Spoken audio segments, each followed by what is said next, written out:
Halo teman-teman pecinta bola. Pada kali ini aku ingin membahas teori ya. Saya punya teori ya.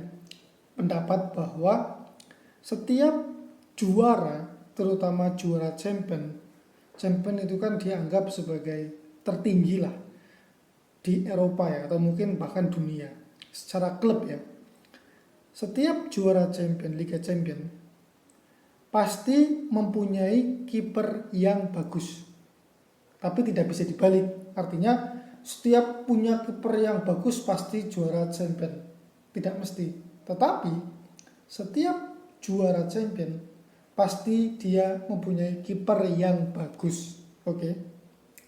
Kita lihat data ya. Oke. Dari Chelsea kemarin dia mempunyai kiper Mendy. Oke. Mendy.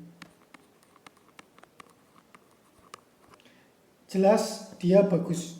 Sampai sekarang pun Mendy sudah diakui oleh dunia, okay? Bahwa Mendy kiper yang bagus, bukan mediocre. Mungkin belum 3 kiper terhebat dunia, mungkin enggak. Tapi Mendy jelas dia kiper yang bagus, bukan kiper yang sering blunder atau mengecewakan gitu ya. Oke. Lalu kita lihat Bayern, oke? Jelas dia punya Neuer. Nah, ini sudah tidak bisa didebat. Oke, Neuer. Dia mungkin top 5 lah kiper terhebat dunia saat ini lah. Sedunia ya. Top 5 lah. Ya entah 1, 2, 3, 4, 5 tidak akan masuk ke situ aku ya. Sekarang kita ke Liverpool, oke? Alisson.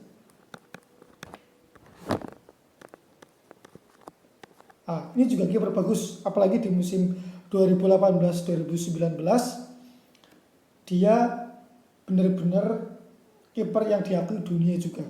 Oke. Lah, melihat Liverpool tahun 2018-19 ini membuktikan juga bahwa hampir mustahil juara Liga Champions kipernya jelek. Hampir mustahil ya. Selalu ada pengecualian. Tapi hampir mustahil kiper jelek bisa juara Liga Champions. Liverpool membuktikan bahwa dengan mengganti Karius ke Alisson berubahnya bumi dan langit. Oke. Sebenarnya skuadnya ya hampir-hampir mirip lah. Perubahan yang paling signifikan ya di kiper. Karius sampah itu ya, jadi Alisson. Oke, sekarang ke Real Madrid 3 musim berturut-turut. Oke, mungkin banyak yang bilang dan saya juga sepakat bahwa peran Ronaldo sangat besar, oke. Tapi kita tidak bisa memungkiri bahwa Navas juga kiper yang baik, kiper kelas dunia. Bahkan sekarang di PSG dia belum tergantikan sama Donnarumma. Walaupun pendapatku pribadi lebih bagus Donnarumma. Tapi kita tidak bisa memungkiri bahwa Navas adalah kiper kelas dunia. Dia tidak sering bikin error, dia bukan kiper yang mediocre lah. Oke. Lalu kita ke Barcelona. Ada Valdes. Mungkin ini sedikit pengecualian ya. Dia mungkin bukan kiper yang stop Mendy, Neuer, Alisson, Navas. Tapi kita juga sepakat bahwa Valdes jarang melakukan blunder yang fatal. Oke. Kita sepakat ya. Walaupun mungkin ya tidak stop nama-nama besar yang lain. Tapi di pendapatku bukan kiper mediocre. Terus 2013-2014 ada Casillas. Ini jelas lah tidak bisa dipungkiri. Pada tahun itu dia mungkin top 3 kiper terbaik dunia itu ya. Sekelas sama Buffon dan kawan-kawan yang kiper dunia tidak bisa dibantah lagi. Ya, sekarang kita ke Bayern lagi.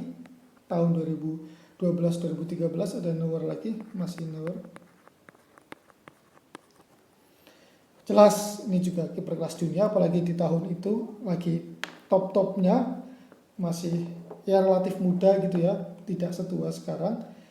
Jadi dari data ini 9 tahun juara champion.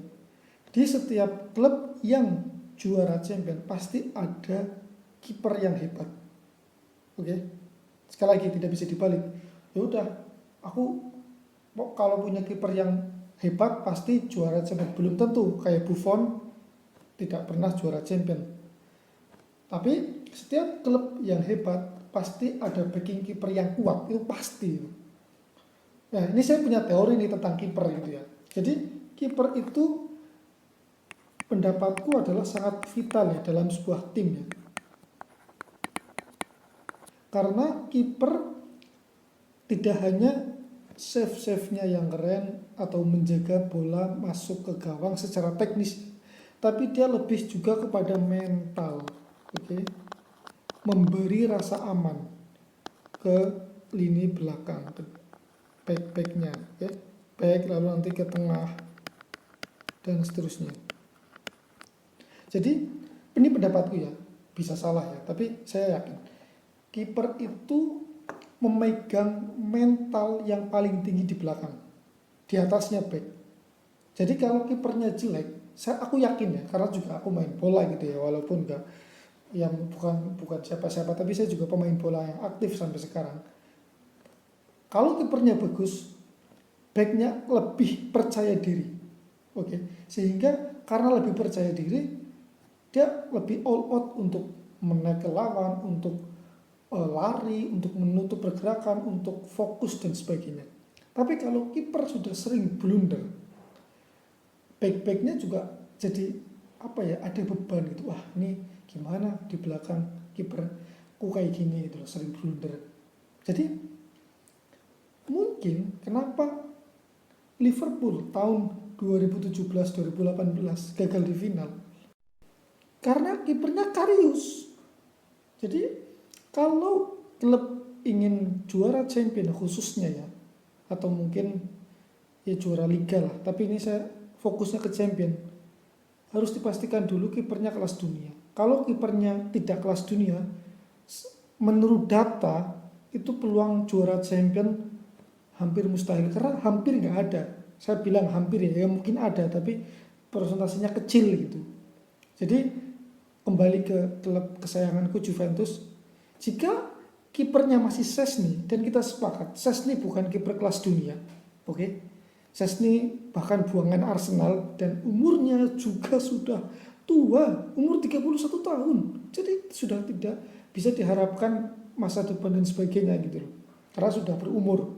Jadi kalau Juventus ingin juara Liga Champions, PR utama adalah kipernya harus benar-benar kelas dunia, oke? Mungkin tidak harus top 3, top 5, tapi ya minimal top 10 lah, kelas dunia gitu. Itu syarat mutlak, ini pendapatku ya. Jadi kiper tidak hanya memegang tentang teknis, tapi juga memegang mental. Mental sudah kepegang, back percaya diri untuk lebih fight. Kalau back sudah percaya diri lebih fight, tentu aliran bola, pertahanan dan sebagainya akan selalu lancar ke depan, oke? Mungkin itu dari aku pendapatku tentang kiper dan juara champion. Kurang lebihnya mohon maaf. Salam bola.